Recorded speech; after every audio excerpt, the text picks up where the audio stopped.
Assalamualaikum warahmatullahi wabarakatuh. Selamat pagi kawan-kawan Kobam semua. Gimana? Yang tadi pagi habis wisata sejarah, kita habis keliling-keliling di kota tua ini. Gimana? Masih semangat ya untuk ikut diskusinya ya? Oke, selamat pagi semuanya. Kita ketemu lagi di rangkaian ketiga dari spesial ulang tahun Jakarta yang diadakan oleh komunitas Bambu. Di rangkaian pertama itu kita udah ada diskusi bagian satu bersama dengan Pak Marco dan juga Pak Rizal mengenai Jakarta di era 1527 sampai 1945.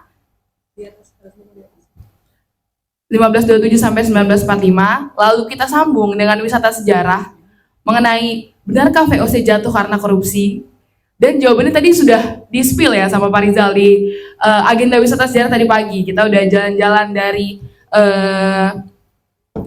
Gudang Timur, Batavia, lalu kita ke arah Kota Intan, terus terakhir di di Toko Merah, terus jalan-jalan juga ke depannya Statwis gitu. Lalu kita tutup agenda spesial ulang tahun Jakarta ini dengan diskusi bagian 2 mengenai buku Jakarta Sejarah 400 Tahun. Hari ini kita akan fokus membahas dari periode tahun 1945 sampai tahun 1985 ketika periode terakhir yang ada di buku ini, seperti itu. Nah, gak usah berlama-lama, kita di sini akan ditemani oleh dua narasumber kita. Yang pertama itu ada Amira Aufa. Beliau adalah editor dari buku Jakarta Sejarah 400 Tahun. Dari buku Jakarta Sejarah 400 Tahun. Dan juga kita ditemani oleh Pak JJ Rizal, yaitu direktur dari komunitas Bambu, begitu. Nah, mungkin kita langsung ke ini ya, inti dari acara ini. Kita akan bincang-bincang dari segi editor dari buku ini dan juga sejarawan yang akan menjelaskan periode yang kedua ini, yang dari tahun 1945 sampai tahun 1985.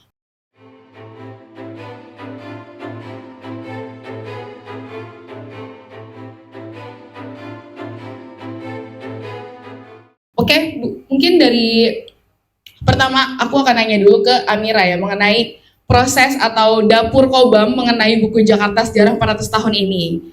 Pertanyaan pertama untuk Amira. Sudah siap Amira? Gimana kabarnya pagi ini? Baik, alhamdulillah. Oke, untuk Amira, pertanyaan pertama adalah kan buku ini sebenarnya bukan pertama kali terbit ya. Ini cetakan ketiga hitungannya sebenarnya, karena pertama kali dicetak itu tahun 2011 oleh Masuk Jakarta. Dan untuk kawan-kawan Kobam yang belum tahu, mungkin kadang suka bingung ya kalau misalnya kita lihat buku Kobam itu di bawahnya kadang ada logo komunitas Bambu, kadang ada logonya Masuk Jakarta. Jadi Masuk Jakarta itu adalah lini penerbitan dari komunitas Bambu. Jadi kalau misalnya kawan Kobam beli buku bawahnya tulisannya Masuk Jakarta, jangan bingung lagi karena itu juga bagian dari komunitas Bambu atau lini penerbitan dari komunitas Bambu itu. Nah, pertama untuk Amira, ini kan buku udah lama ya terbit ya. Pertama tahun 2011, lalu cetakan keduanya itu tahun 2012 ya. Dan kemudian 12 tahun kemudian kita mencetak buku lagi, tapi ada yang berbeda di cetakan ketiga ini. Nah, nanti itu akan dibahas oleh Amira, perbedaannya itu apa. Nah, di cetakan ketiga ini, kan pasti orang-orang tuh udah tahu ya cara menulisnya, karena ini buku yang udah terkenal banget, orang-orang tuh udah tahu Bu Susan tuh gimana cara menceritakannya atau apa gitu. Nah, dari segi Amira sendiri, pertama itu aku pengen nanya, bagaimana Bu Susan cara menulisnya atau cara menceritakan Bu Susan di buku ini tuh apa, terutama kan Bu Susan ini kita kalau misalnya ngeliat daftar isinya di buku ini tuh Bu Susan punya satu bab sendiri mengenai Ali Sadikin. Terus sedangkan di bab sebelumnya itu menceritakan tentang Soekarno, jadi dari presiden tiba-tiba ke gubernur gitu. Nah, kenapa Bu Susan punya bab tersendiri tentang Ali Sadikin, dan menurut kamu sebagai editor, apa spesialnya Ali Sadikin di mata Bu Susan sampai dia punya bab sendiri? Oke, terima kasih Juni pertanyaannya. Ini buku yang sangat menarik oleh Ibu Susan Blackburn. Ibu Susan Blackburn ini dulunya dikenal lebih dengan nama Susan Abiasekere ya. Ibu Susan ini pengajar di Monash University dulu ketika dia menulis buku ini, dan dia fokusnya adalah political history ya di Southeast Asia. Nah, Bu Susan ini selain menulis soal Jakarta, sejarah 400 tahun Jakarta, dia juga banyak menulis soal perempuan di Indonesia gitu, termasuk Kongres Perempuan tahun 1928, terus hubungannya antara perempuan dengan negara, itu juga Bu Susan menggeluti bidang itu. Jadi soal sejarah Jakarta, sejarah nasionalisme Indonesia, sejarah munculnya negara Indonesia dan hubungannya dengan warganya, itu Bu Susan itu jagonya gitu ya. Dan ini buku sempat dicekal oleh pemerintah Orde Baru karena ya nanti kita bisa jelaskan lebih jauh ya tentang bagaimana sih dia menggambarkan Jakarta sebagai kota itu, dan di tahun masa-masa Orde Baru ya dia nulisnya ya. Dan itu bagaimana setelah tadi yang seperti disebutkan Juni, dari bab Soekarno dia langsung ke bab Ali Sadikin gitu ya, dan pemerintahnya Soeharto itu menjadi background gitu ya di pemerintahannya Ali Sadikin di kota itu gitu. Nah, keistimewaan cetakan ketiga, ini kan buku pertama kali dicetak tahun 2011 ya. Nah, itu terbitan pertama buku ini setelah dilarang bertahun-tahun ya, 20 tahun lebih ya. Dan itu menjadi momentum besar karena buku ini seperti Pak Margo kemarin cerita katanya untuk tesis ya.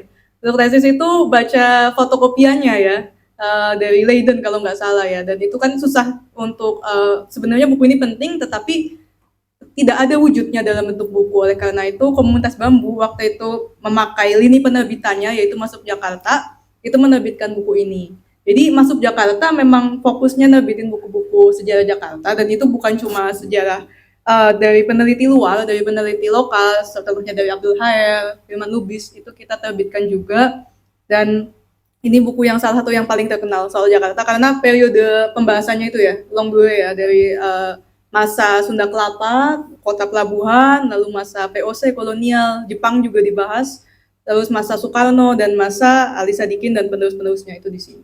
Nah, yang menarik adalah covernya. Kalau yang memperhatikan atau yang pernah membaca bukunya yang cetakan pertama atau mungkin punya juga, itu yang cetakan pertama itu merupakan gambar yang klasik ya sebenarnya ya, di pemandangan di sini sebenarnya itu di lapangan gitu, dan itu gambarnya orang-orang pada naik orang-orang Eropa menaiki kereta kuda gitu kan ya.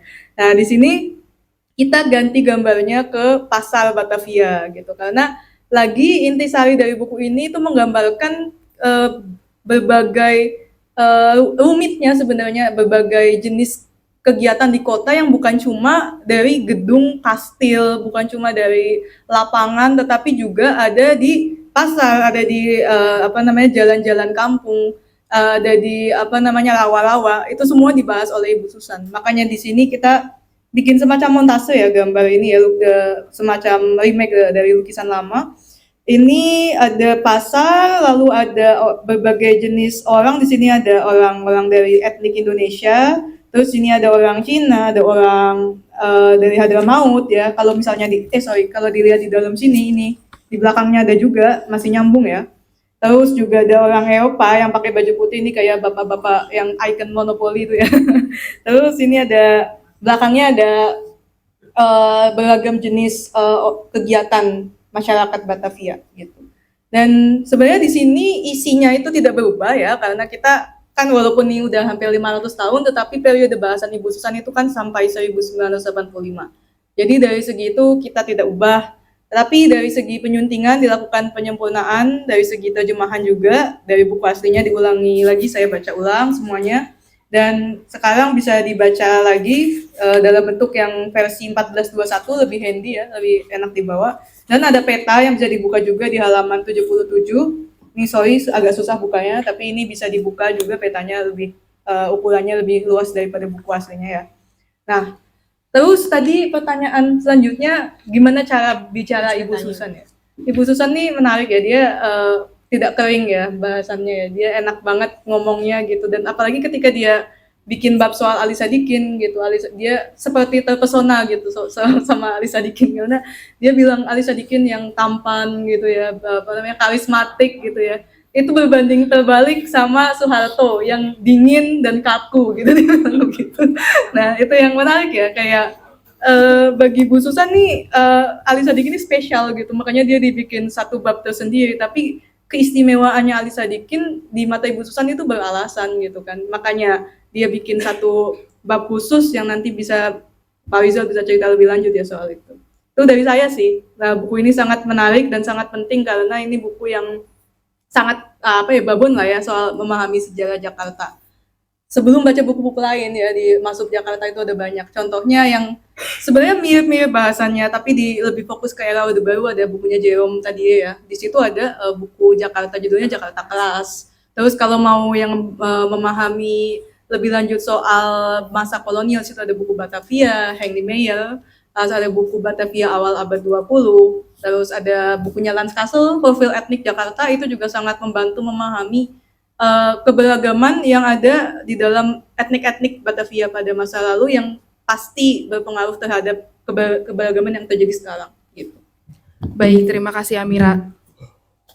Oke, sebenarnya tadi udah sedikit di-spill ya sama Amira soal di komunitas Bambu itu ada banyak sekali buku mengenai Jakarta gitu. Nah, ini nyambung ke pertanyaan untuk Pak Rizal. Jadi, Pak Rizal ini kan sebagai sejarawan dan juga direktur dari komunitas Bambu yang sudah 26 tahun berdiri gitu. Dan banyak sekali buku-buku dari komunitas Bambu yang menerbitkan atau membahas tentang Batavia maupun Jakarta. Nah, buku ini kan spesial ya karena udah 3 kali dicetak ulang gitu. Nah, apa sih yang membuat buku ini spesial dibandingkan buku-buku Jakarta yang terbitan Masuk Jakarta lainnya gitu? Karena tadi judul kan ada banyak sekali. Bahkan yang tadi Amira sebutkan sudah lebih dari 5 judul gitu. Ya, istimewa buku ini karena sifatnya yang tadi Amira bilang ya, dia long dure gitu. Dia, setahu saya nggak ada buku yang membahas Jakarta dalam periode yang sangat panjang. Soalnya periodenya lebih dari 400 tahun. Dia memulai dari tahun 1400 sebenarnya ya. Tapi kita menulisnya hanya 400 tahun karena bahasan pokoknya itu sebenarnya hanya 400 tahun saja. Yang juga penting dari buku Bu Susan ini sebenarnya cara dia bercerita ya, cara dia membaca evolusi dari sejarah Jakarta itu, dan pilihan dia mendekati sejarah Jakarta itu seperti apa. Kemarin di Cikini kita sudah membahas salah satu aspek yang paling menarik itu sebenarnya aspek peran orang besar dalam sejarah Jakarta. Jadi kalau tadi ada pertanyaan, kok dari Soekarno lari ke siapa, ke Ali Sadikin, kalau lihat bab sebelumnya juga ada Musdi Tamrin.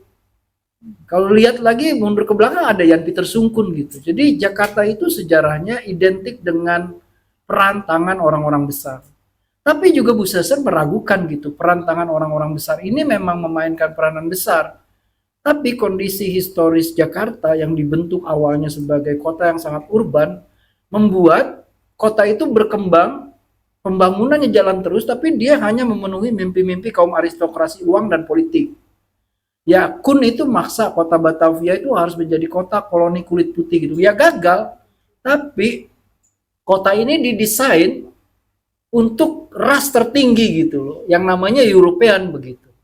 Ya Europeannya pergi, tapi konteks apa, orientasi berkotanya tetap. Kota ini orientasinya adalah orientasi yang dibangun untuk memenuhi orang-orang yang punya duit dan orang-orang yang punya kuasa politik. Karena itu dalam periode yang panjang, Susan melihat ada aspek yang dianggap non-faktor dalam sejarah Jakarta, yang namanya orang kecil, yang namanya kampung begitu. Padahal itu satu bagian yang besar tapi dilupakan dalam sejarah. Nah, Susan memberi peran yang sangat besar. Yang menariknya juga karena Susan itu sejarawan yang konsen pada persoalan perempuan, yang lebih androgini gitu ya sejarahnya gitu ya.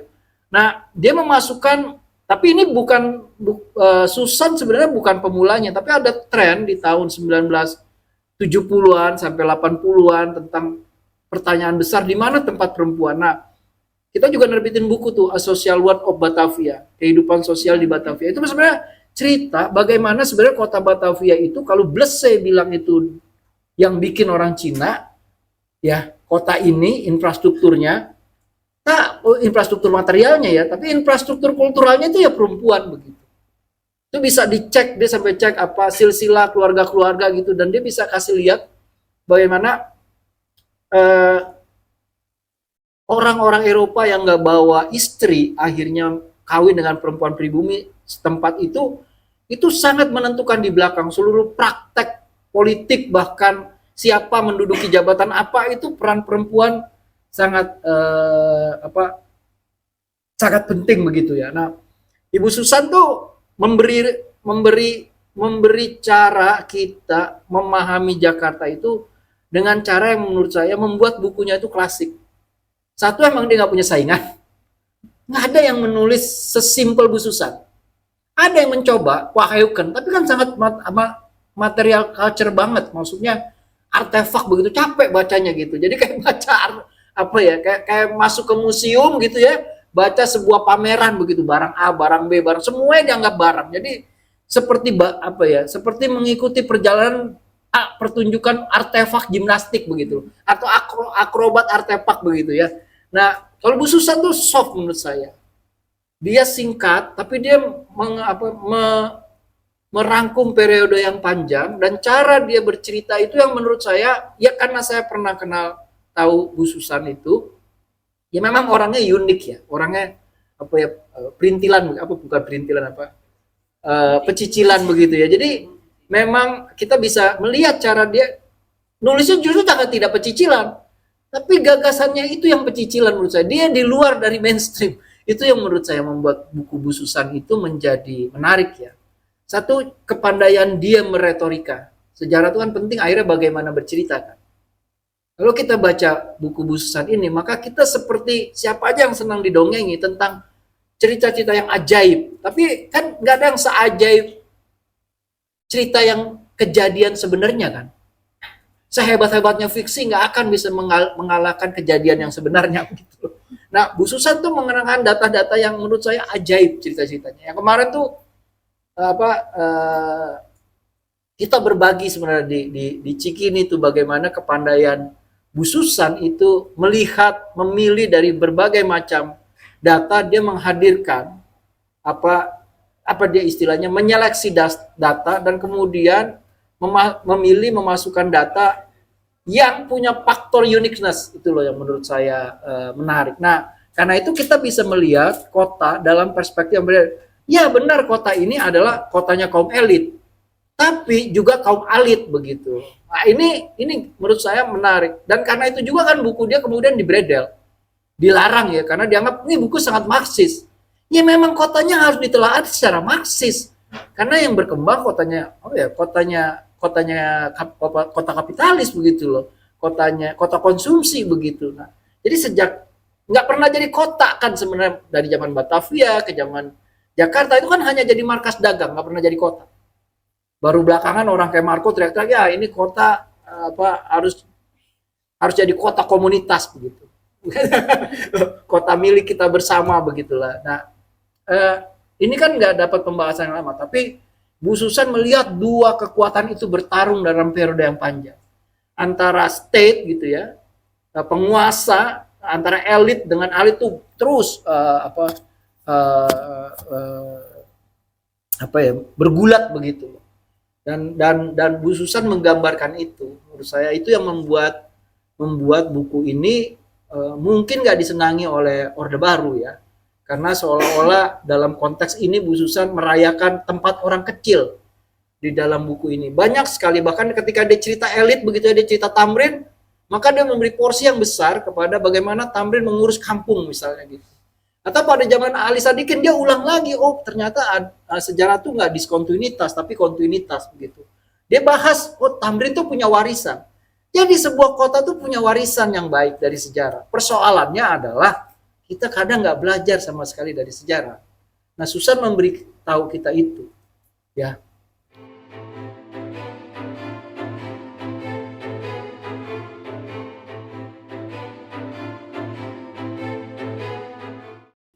Baik, terima kasih Pak. Tadi udah disempet singgung nih sama Pak Rizal mengenai Kampung Verbetering, karyanya M.H. Tamrin, kebijakan karyanya M.H. Tamrin. Nah, ini balik lagi ke Amira. Jadi tadi kan sempat bahas tentang perbaikan kampung, terus sempat bahas juga soal Ali Sadikin gitu. Nah, banyak banget hal mengenai perbaikan kampung yang dibahas di buku ini.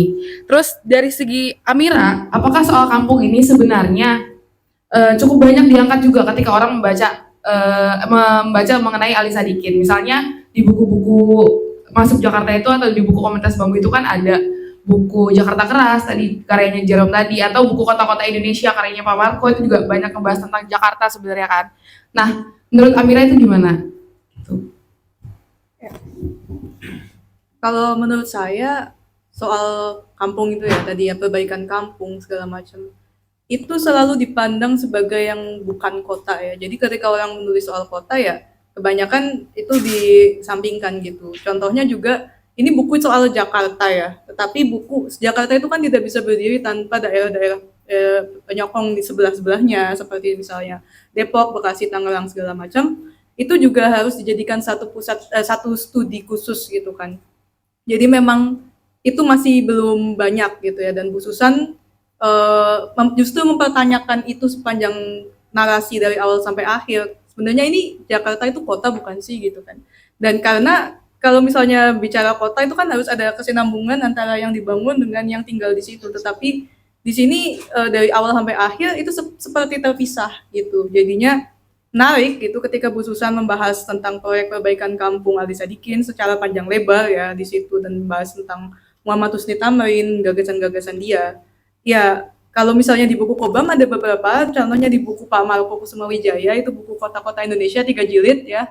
Di situ juga ada bab khusus ya soal tentang rumah, tentang kampung warga dan segala macam. Di situ panjang juga dijelaskan soal Kongres Perumahan yang perumahan rakyat ya, yang ada tuh pidato Muhammad Hatta yang terkenal ya soal rakyat, soal perumahan.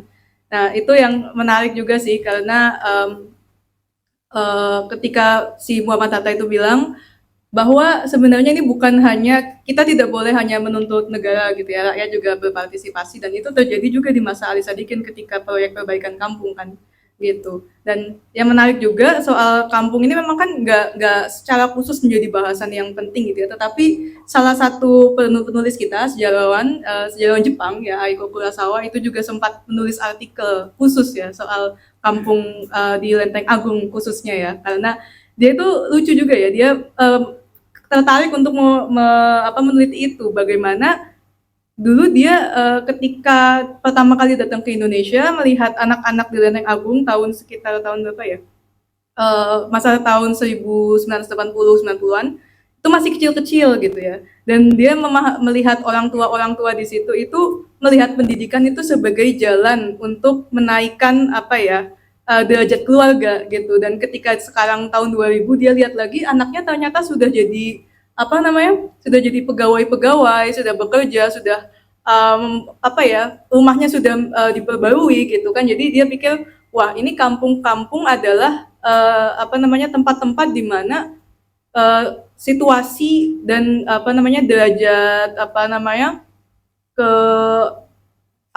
untuk memperbaiki derajat hidup itu derajat hidup kota itu merupakan suatu kunci gitu. Dan itu yang dilihat oleh Ali Sadikin juga ya pada saat itu, bahwa ketika dia mengajukan program ini kan ditolak ya sebenarnya, tidak dipertimbangkan, karena ngapain kita memperbaiki kampung, karena itu kan nggak mendatangkan uang untuk kita gitu. Tetapi sebagai seorang pemimpin kan harus melihat satu langkah di depan ya, harus melihat ke depannya, dan dia pikir kalau misalnya kampung ini diperbaiki, ya ternyata terbukti selama belasan 20-an tahun berikutnya itu menghasilkan warga-warga yang ikut menyumbang kepada pembangunan kota gitu. Jadi memang menurut saya itu belum banyak disorot khusus, tetapi sangat penting gitu ya.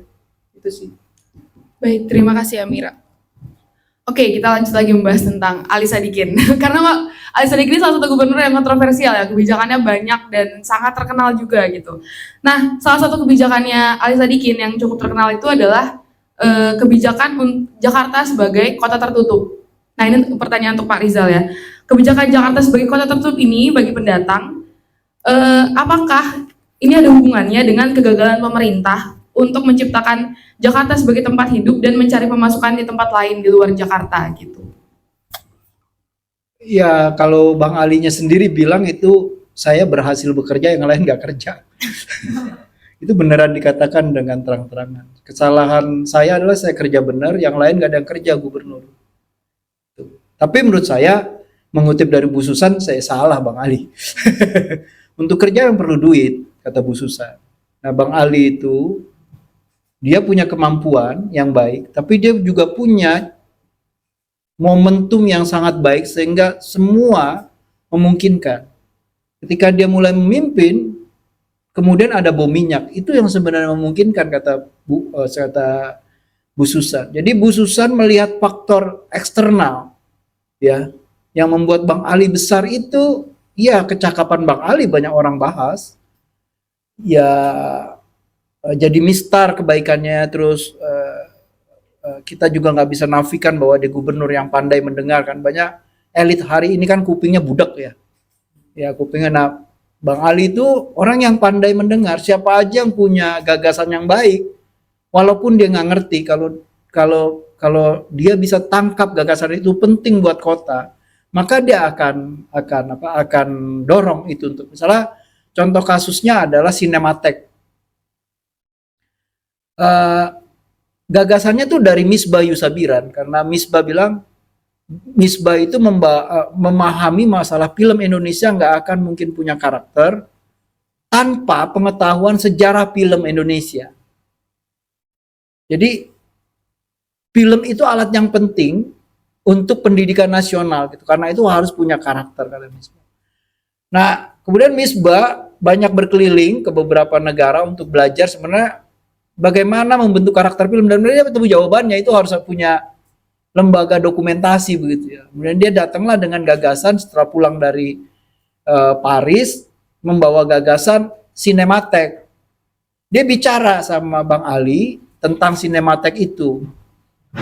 Terus Bang Ali bilang, apa tadi kamu bilang? Simeletek katanya gitu. Bahkan dia nggak tahu bahwa itu namanya Sinematek. Dia bilang Simeletek.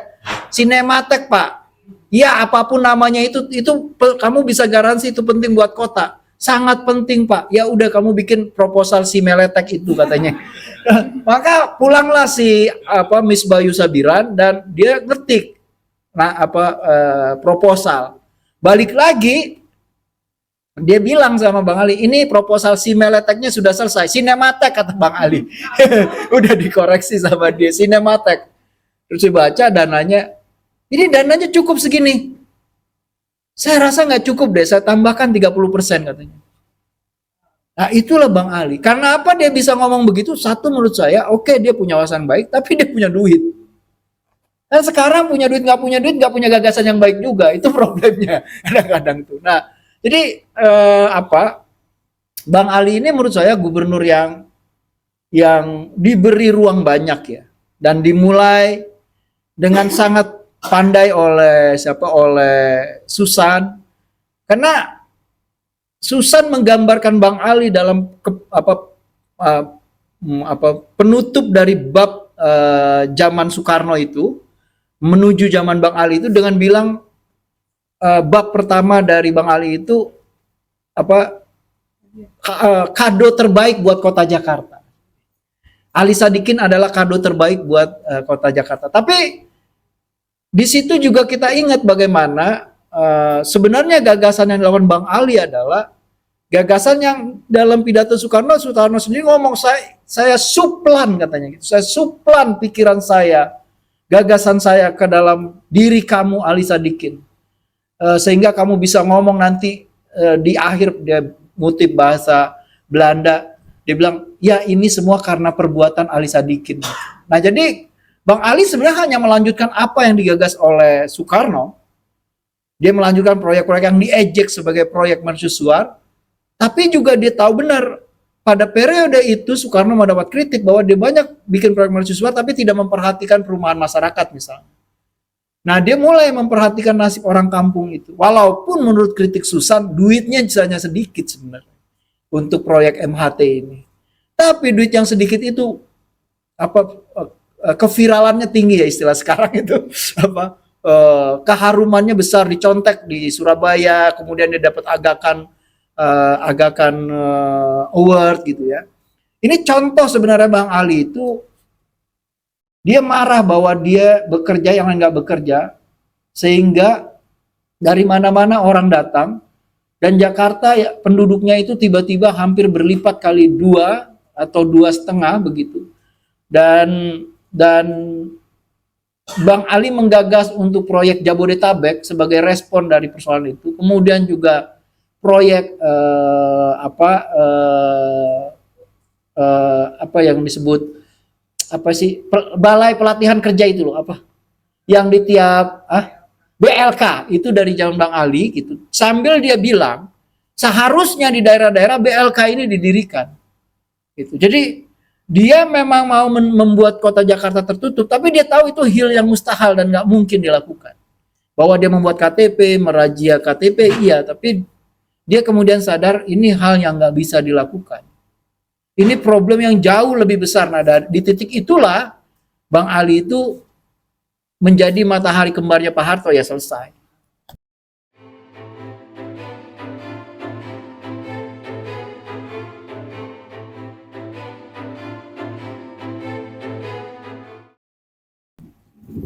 Baik, terima kasih. Mungkin udah makin makin panas nih, makin dalam perbincangan kita mengenai Jakarta, terutama di era pasca proklamasi gitu. Nah, mungkin saya memberikan kesempatan untuk kawan-kawan Kobam yang ada di sini untuk langsung bertanya kepada narasumber kita. Apakah ada yang ingin bertanya? Boleh angkat tangan. Sesi pertama dibuka, kalau sesi pertanyaan nggak ada yang bertanya, saya buka sesi kedua. Ada yang ingin bertanya atau menanggapi? Boleh, kita berdiskusi aja. Jadi kalau misalnya ada yang mau memberikan pendapat, itu boleh banget. Adakah? Ya boleh, Mas yang di belakang. Saya mau tanya soal tadi yang komentarnya soal Jakarta itu bukan sebuah kota, melainkan markas dagang. Sampai kapan markas dagang itu melekat di Jakarta? Apakah dari tahun 1800-an atau sampai setelah kemerdekaan? Dari image kota Jakarta sebagai markas dagang. Ya. Tadi juga ada peran perempuan dalam membentuk kota Jakarta. Apakah maksudnya perempuan itu termasuk penjajah-penjajah seks yang didatangkan untuk untuk pasukan-pasukan VOC pada zaman dulu itu, kemudian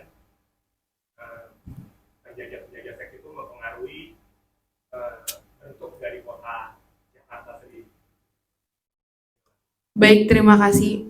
Atas nama Mas siapa? Yuda, dari Mas Yuda. Ada 2 pertanyaan. Yang pertama mengenai, benarkah sebenarnya Jakarta itu kan identik dengan markas dagang? Apakah sampai sekarang mungkin masih jadi markas dagang? Ya sampai sekarang yang jelas markas dagang. Ketika mau pindah ibu kota juga kan Jakarta tetap dia khusus sebagai global city ya, ekonomi kan. Ya tetap diorientasikan sebagai markas markas dagang. Jadi nggak ada yang berubah ya. Nah, saya nggak tahu Mas sampai berpikir soal pelacuran dan konsep kota Batavia, saya nggak ngerti jawabnya itu bagaimana. Itu lebih banyak perkawinan bukan dalam artian pelacuran ya, tapi pernyaian gitu. Baik. Kalau markas dagang berarti tidak memperhatikan bagaimana kampung-kampung di sekitarnya dalam penyusunan kota Jakarta awalnya, atau selanjutnya pengaruh seperti itu, atau Ya kampung baru belakangan masuk nomenklatur. Berapa tahun ya baru masuk nomenklatur kampung itu. Sebelumnya kan dianggap hama kampung itu. Nah malah belum masuk tuh infonya, kabar buruk malah. Baik, dari Amira mungkin ada tanggapan dari 3, jadi 3 pertanyaan dari Mas Yuda.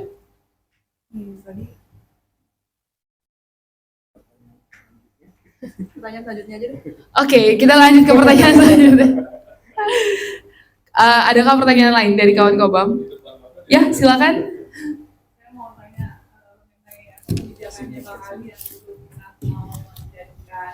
Kayak berkedengaran.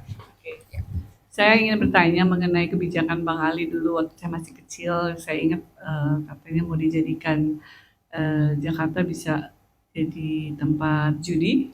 Oh, Kemudian tiba-tiba terus ada SDSB. Sekarang malah ada pinjol. Bukan judi online. Nah, itu sejarahnya gimana gitu? Saya tertarik juga itu. Oke, ngebahas tentang Ali Sadikin yang punya kebijakan mengenai judi dan juga sekarang ada juga kebijakan pemerintah tentang judi online ya. Ya, bagaimana tanggapan dari Pak Rizal?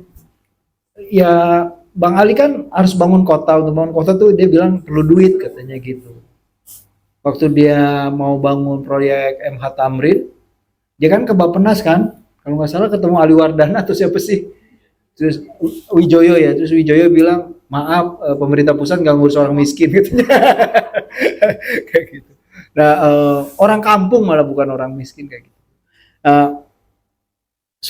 Jadi dia berusaha mencari sumber-sumber duit ya untuk mandiri, dan kita tahu bahwa setelah peristiwa 65 tuh dana yang dipunya oleh DKI kurang dari 100 juta malah itu APBD-nya satu tahun, kalau nggak salah 60 juta. Iya, bayangkan coba sekarang berkembang menjadi 80 triliun ya. Nah, jadi bagaimana kota bisa dibangun kalau misalnya punya keuangan yang sangat terbatas. Jadi salah satu caranya adalah Bang Ali itu mungkin ini karena dia bagian dari militer ya. Ya, jadi dan waktu 65 juga mungkin menurut saya data semua terbuka, sehingga dia punya daftar orang-orang Cina. Ini cerita dari AI Prosidi yang menganggap judi itu ibadah, bukan ibadah, apa sih, budaya begitu. Jadi berjudi itu bagian dari budaya begitu. Dan mereka pergi ke Singapura. Iya, ke Singapura, dan Bang Ali bilang, "Deh, ini duitnya berarti pergi ke tempat lain dong," katanya, "rugi kita gitu." Jadi dia bilang, dia hubungilah tuh daftar yang ada gitu, dia bilang, "Lo kalau lo besok pergi main judi lagi ke Singapura, gue tangkep," katanya. "Tapi kalau lo main judi di sini, lu gue lindungi," katanya gitu. Maka Bang Ali mulai itu satu proyek besar yang akan mendapat tentangan dari alim ulama di DKI, perjudian dan pelacuran. Maka dia membuat lokalisasi judi dan lokalisasi pelacuran. Nah, tujuannya menurut saya benar, selama ada lokalisasi itu bisa dipantau. Ya, misalnya nasib pelacurnya, dia nggak korban dari si mucikari gitu. Dia soal penyakit kelamin persebaran. Terus kalau dia nggak dilarang, dia akan menjadi bisnis yang melibatkan banyak backing begitu ya. Jadi macam-macam lah kayak gitu. Nah, yang dia takutkan adalah dia bisa tumbuh di mana-mana tanpa terkontrol. Itu yang menakutkan buat Bang Ali. Termasuk juga perjudian gitu. Nah, saya pernah dengar cerita bahwa suatu saat ada protes besar dipimpin oleh MUI dan Kiai Haji Abdullah Syafi'i. Di mana pesantrennya di dekat Tebet ya, dekat stasiun Tebet ya. Nah, itu dikumpulin sama Bang Ali itu yang alim ulama MUI di Jakarta gitu ya. Terus mereka suruh tanya satu-satu, suruh nanya sambil di depannya ini ada peta besar Jakarta. Terus ada asistennya Bang Ali, ya silakan nanya, sebutkan nama, alamat, pesantrennya di mana, masjidnya di mana, madrasahnya di mana. Nanti asistennya itu tiap yang nanya ditaruh alamatnya ini nanya lagi, taruh masjidnya di sini, pesantrennya di sini. Terus Bang Ali, ini semua nggak ada yang nanya lagi atau protes? Nggak ada ya. Terus Bang Ali bilang, mulai besok alim ulama, habaib, dan kiai semuanya beli helikopter katanya. Kenapa? Karena jalan di depan masjid, di depan musola, di depan madrasah, di depan pesantren, kalian semua itu dibuat dengan uang judi dan pelacuran haram, katanya, diinjak. Itu tuh Bang Ali. Tapi dia orang pertama yang dapat peniti emas dari MUI begitu selesai menjabat. Ya karena waktu debat misalnya Bang Ali debat nih ya, nggak diterima, Bang Ali bilang ya sudah kalau memang nanti di akhirat ini dianggap dosa, biar saya yang tangguh masuk neraka katanya. Oke, baik. Jadi ada lagi yang mau bertanya. Mungkin tadi sedikit nanggapin soal ini ya, kebijakannya Ali Sadikin mengenai perjudian itu apakah sebenarnya ada hubungannya juga nggak sih sama saat ini? Jadi banyak orang yang nyambung-nyambungin gitu, kayak sekarang tuh banyak yang nyambung-nyambungin, dulu era Ali Sadikin aja boleh kok ada perjudian gitu, tapi dia nggak tahu apa ya cerita di belakangnya itu, terus sejarah di belakangnya itu seperti apa, tapi disambung-sambungin aja gitu. Itulah contoh orang-orang yang apa ya, ngelihat sejarah tapi nggak baca lengkapnya, apalagi dia nggak baca buku Jakarta Sejarah 400 tahun kayaknya ya. Oke, kita lanjut ke pertanyaan selanjutnya. Mungkin Mbak yang di belakang ya, boleh sebutkan nama dan pertanyaannya. Perkenalkan, nama saya Saras. Saya ada satu pertanyaan, tapi mungkin semoga masuk akal ya pertanyaannya. Jadi pertanyaan saya mengenai apakah ada legacy dari perbudakan abad 17 yang sentralnya di Batavia dengan perkembangan kota Jakarta, dengan peraturan-peraturan ketenaga kerjaan sekarang mungkin atau perburuhan. Apakah ada dari hukum-hukumnya? Maksudnya kan perjalanan tentang perbudakan dari ada abolishment-nya sampai ada kerja kontrak, juga ada indentur. Apakah ada kelanjutannya gitu di yang realitas sekarang? Terima kasih. Saras. Susah ya.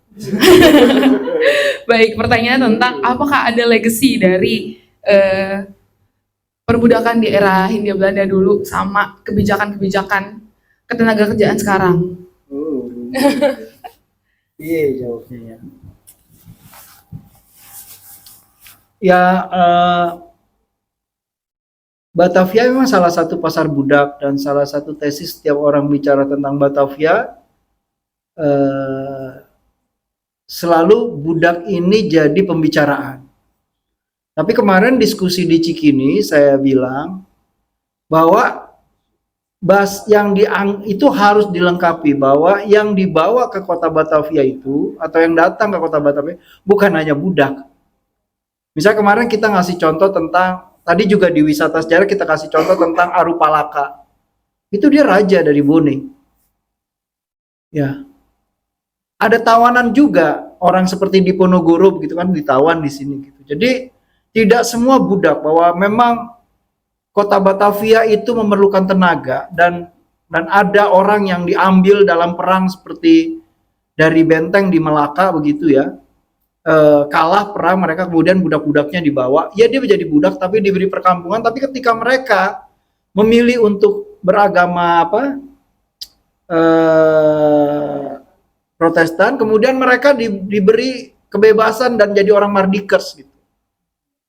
Nah, jadi konsep yang menurut saya banyak sensasinya ya, menurut saya banyak sensasi yang perlu dikoreksi, maksudnya lebih teliti ya, lebih dalam dilihat.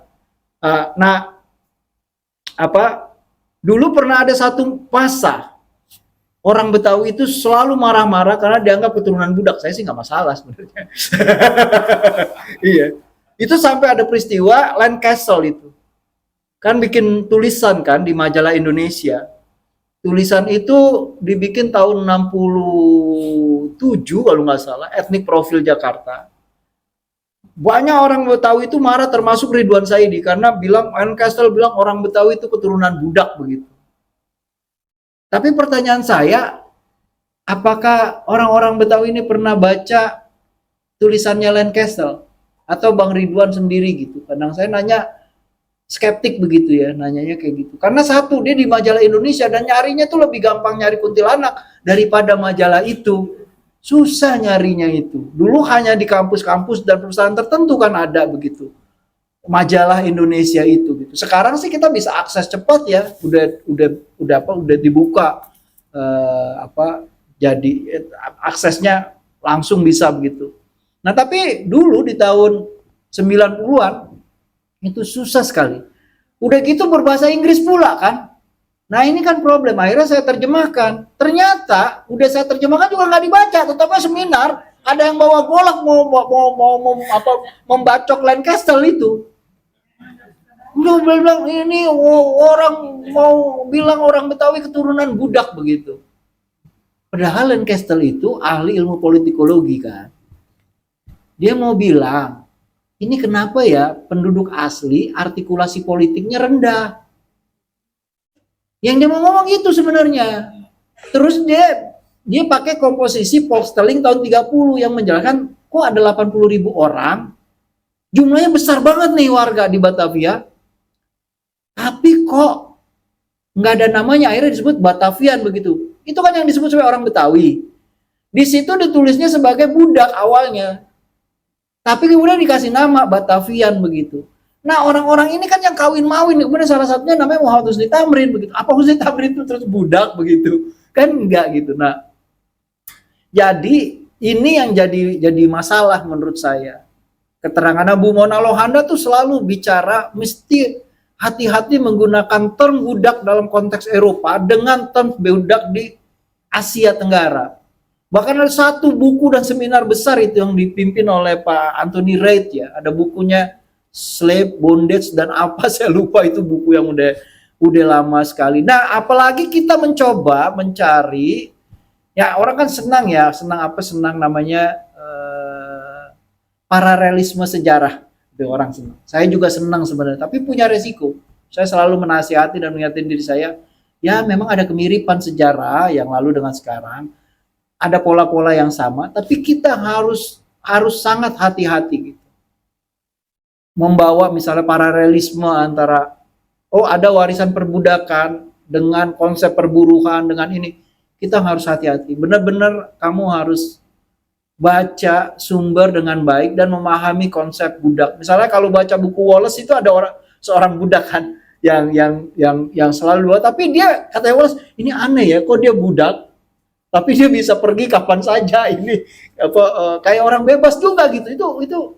Itu menurut dia orang Eropa, konsep budak di Eropa tidak seperti itu.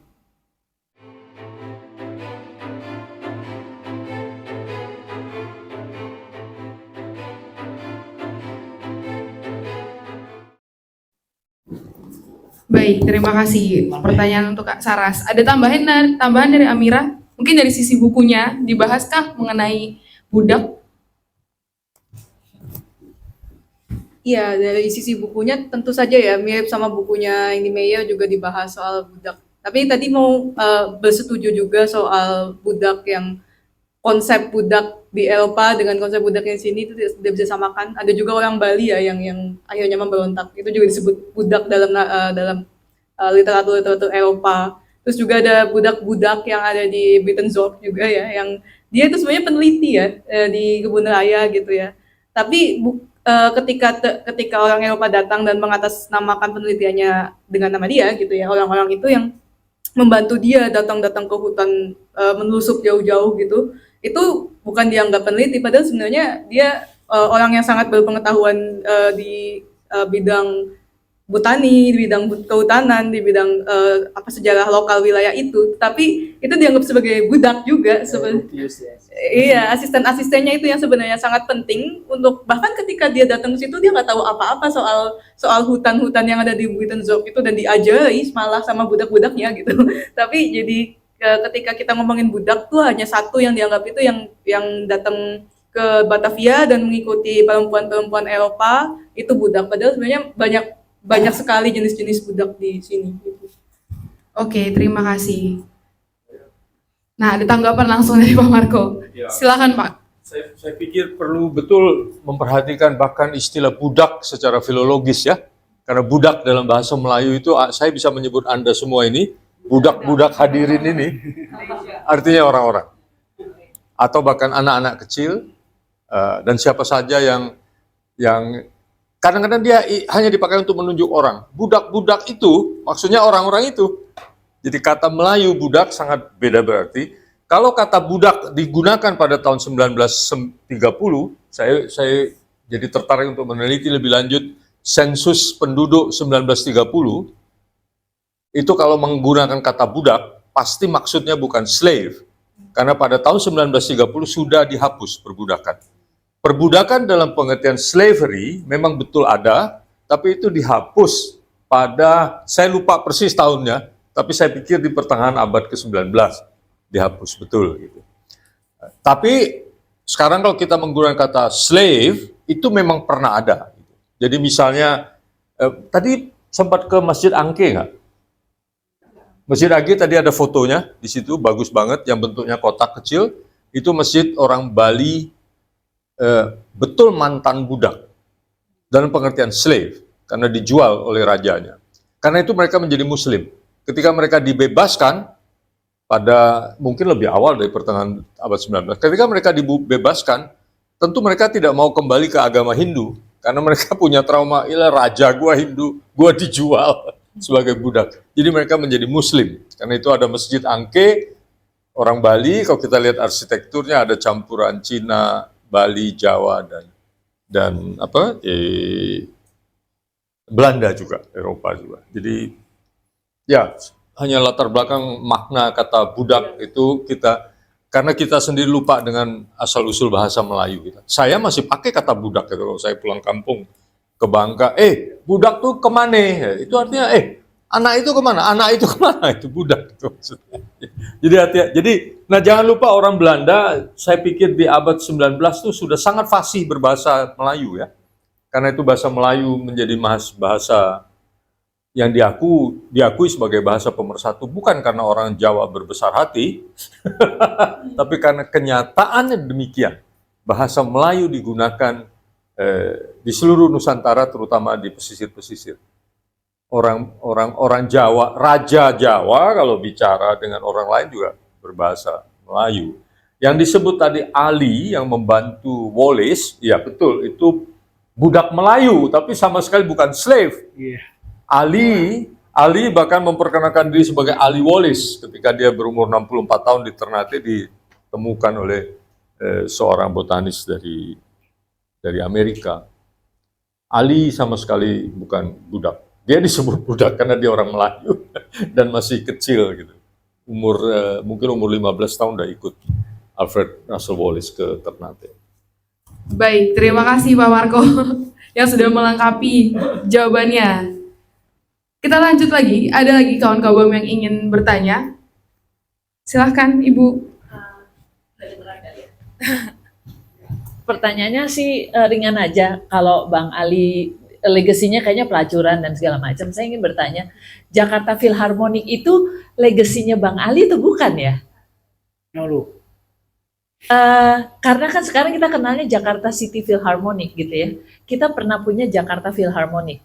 Kan itu kalau kita kota global, kita mensejajarkan diri dengan kota-kota dunia lainnya gitu. Ada satu katanya, saya belum dapat ininya juga, waktu itu sempat ke Pemprov, itu Pilgub gitu ya, Pergub, peraturan gubernur yang menyatakan Jakarta punya Jakarta Philharmonic. Saya menanyakan itu ingin mengimbangi informasi bahwa Bang Ali nggak cuma pelacuran aja yang terkenal gitu. Benar atau tidak, iya atau enggak? Baik, terima kasih Ibu. susah ya. Silakan Pak.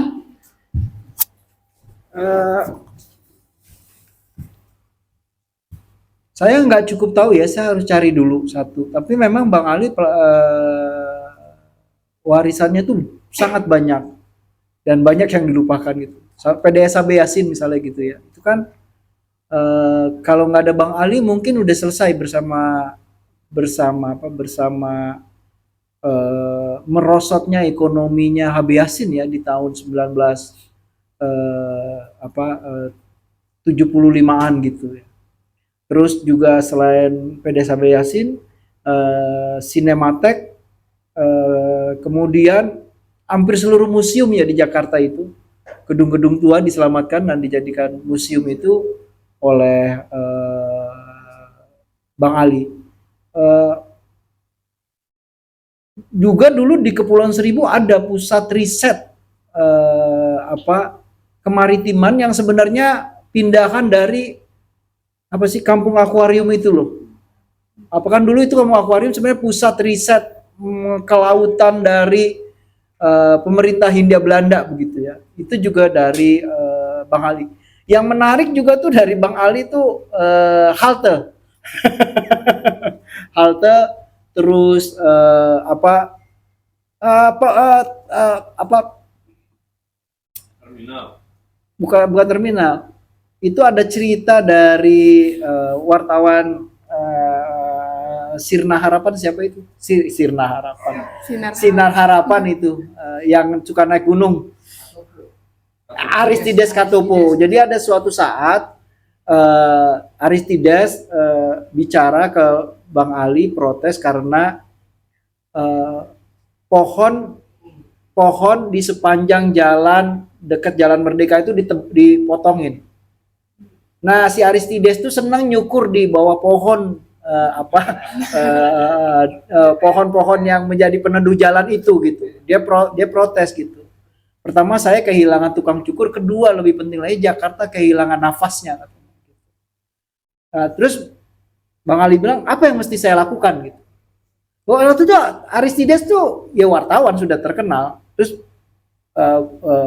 Aristides bilang, ya kalau pohon ditebang satu tanamlah 10 gitu. Terus Bang Ali ngambil note gitu. Terus bilang bikin program 1 juta pohon. Itu jadilah program itu. Jadi banyak sekali sebenarnya warisan Bang Ali begitu ya. Tapi menurut saya Bang Ali ini adalah orang, kalau kita tanya misalnya kayak PDS gitu, nggak jelas itu. Nggak ada aturan, nggak ada apa gitu ya. Terus Sinematek juga sama sebenarnya gitu. Dia hanya beritikat baik. Dia melihat ini perlu buat kota, ini penting buat kota. Kota yang benar harus punya ini gitu. Tapi pelanjutnya itu nggak ada yang membuat regulasi untuk hal itu. Tapi saya pikir mungkin Bang Ali bisa karena zamannya memungkinkan. Kalau hari ini mungkin ya udah ditangkap KPK atau apa atau orang takut. Tapi menurut saya itu contoh yang menarik ya, bagaimana itikat-itikat baik itu ditampung oleh dia dan sebisa mungkin itu diwujudkan.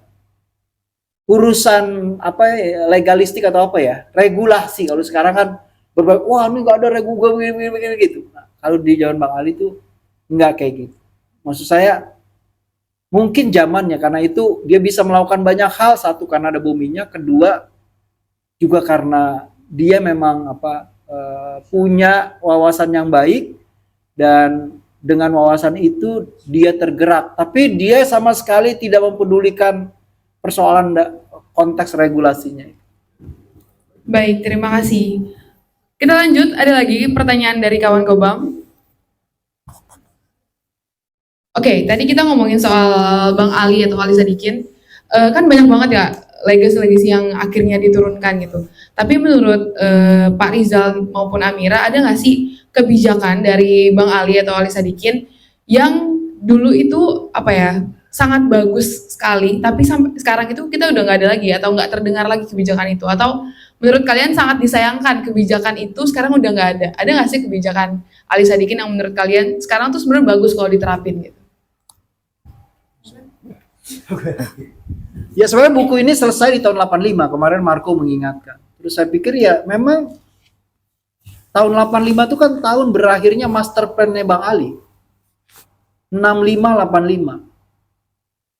Menurut saya Bang Ali itu orang yang membuat master plan dalam artian master plan yang benar ya. Pernah memang kita punya pengalaman master plan itu dibuat oleh Wali Kota Sudiro, itu ditolong oleh orang PBB atau orang PBB untuk membuat master plan. Tapi setelah dikaji, untung itu tidak dilakukan katanya. Dilaksanakan master plan. Kalau dilakukan kacau katanya gitu.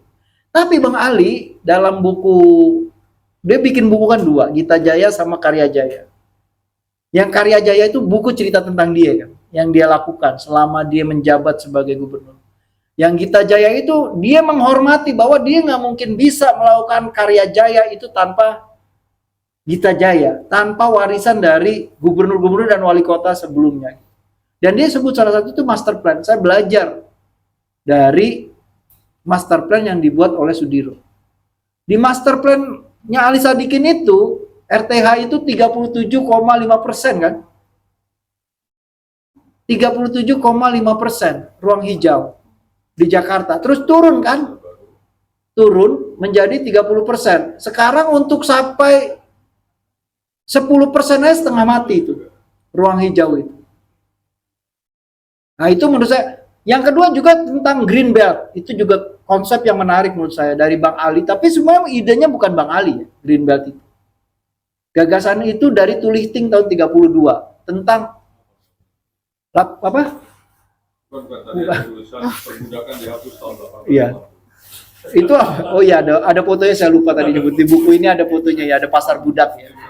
Nah, itu Green Belt itu ada respon dari Panbrin sama Tamrin mengevaluasi tentang proyek kanal banjir. Dan nggak mungkin menyelesaikan banjir hanya dengan proyek infrastruktur, harus juga berbarengan dengan non infrastruktur, artinya proyek kultural gitu.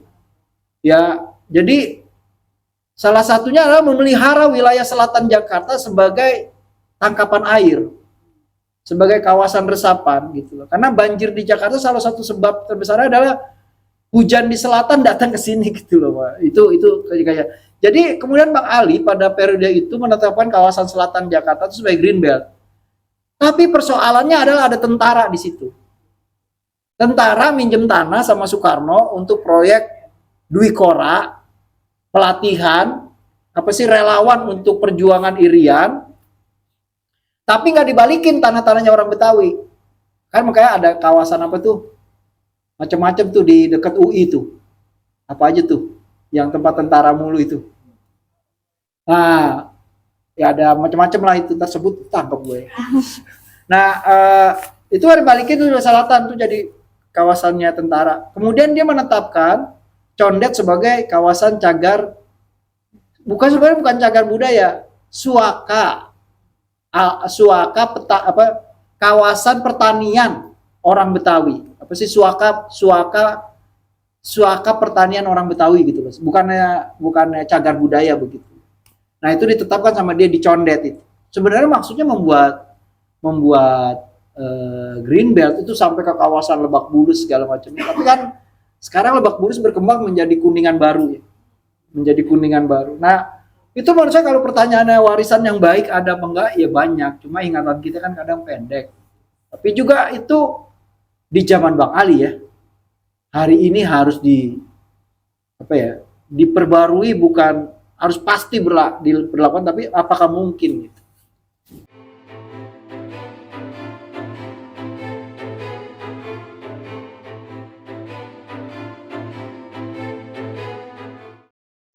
Baik, terima kasih. Dari Amira mungkin?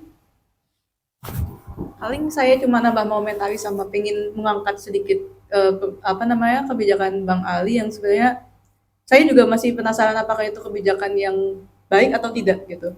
Pertama, komentar ya sedikit ya, menurut saya yang jadi warisan besar adalah sikapnya ya, karena kalau misalnya di zaman dulu, zaman Belanda itu kan ada gerakan seni kamu indie gitu kan ya, yang suka menampilkan yang indah-indah gitu. Dan di masa Bang Ali ketika dia melihat sesuatu yang tidak indah itu bukannya dia lari dari situ, tetapi justru dia angkat kan. Kalau sekarang misalnya kita lihat pelacuran sudah nggak ada lokalisasi tapi tetap ada gitu kan, itu artinya mewarisi itu kan, mewarisi bagaimana orang kolonial itu melihat sesuatu yang tidak indah terus harus disingkirkan tapi tidak diselesaikan gitu. Terus yang kedua, di sini tuh juga disebutkan kebijakan kontroversial dalam bidang transportasi Bang Ali itu melarang peredaran becak di jalanan gitu.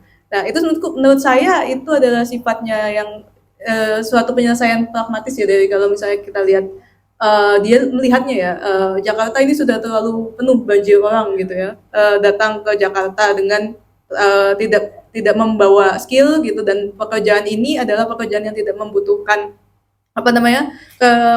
sarana dan prasarana dan sumber daya yang besar untuk dijalankan. Maka dari itu langsung banjir transportasi ini di Jakarta gitu, dan dia mengurangi peredarannya gitu kan. Dan itu saya juga masih penasaran, dan di buku ini juga tidak dia Bu Susan ini mengangkat itu sebagai kebijakan yang kontroversial. Tapi saya pengen tahu, mungkin Pak Rizal bisa komentar sedikit soal kebijakan itu. Menurut mungkin juga peserta di sini bisa kasih pendapat juga soal itu gitu. Silakan Pak. Cukup. Oke. Dari kawan-kawan lain ada yang ingin bertanya di sesi terakhir ini? Karena sebentar lagi sudah mau jam sholat ya. Adakah? Cukup. Oke, terakhir kita mau dengar kata penutup dari Amira mungkin untuk akhirnya kawan-kawan Kobam di sini beli buku ini juga. Oke. Jadi menurut saya ini kan walaupun periodenya sampai 400 tahun, tapi apa yang disampaikan dari masa kolonial sampai masa Bang Ali sampai tahun 1985 itu semuanya terbaca pola ya, walaupun tadi dilihat pola itu harus dilihat secara kritis gitu, tetapi dari sini kita bisa lihat apa yang baik-baik dari warisan sebelumnya dan apa yang tidak baik gitu. Dan ini buku yang sangat penting jika kita mau lebih kritis melihat semuanya sekarang gitu. Itu aja.